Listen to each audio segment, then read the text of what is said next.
Hey guys, welcome back. So in this video, let's try to understand the composition of stock market.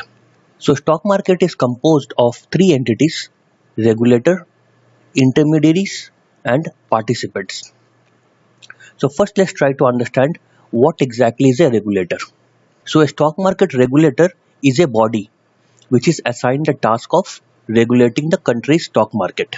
What that means is a regulator is kind of a big boss who oversees whatever things that happens in stock market, and this body is created by government of that country. So for example, if we take USA, there we have SEC, which is a regulatory body created by US government. So in US, it works independently of the government, but again, there are some regulators in some countries which works under the government. So it all depends on country to country. But the overall mission of a regulator is to protect a investor.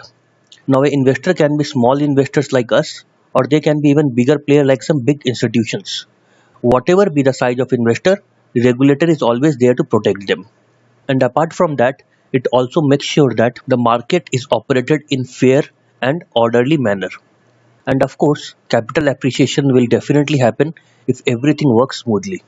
So now you might question, why do we need to know about regulators?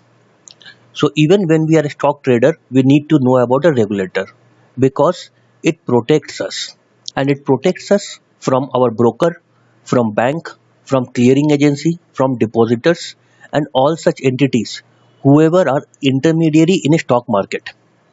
So for example, tomorrow if our broker starts acting, or they start overcharging, or they enter into malpractices, in that case it is our duty and responsibility to make sure that we complain against our broker. And who is the person to complain to? It's the regulator. So if you are based out in India, you can always compare to SEBI. If you are in US, you can complain it to SEC. So that was a quick overview about market regulator. Thank you very much.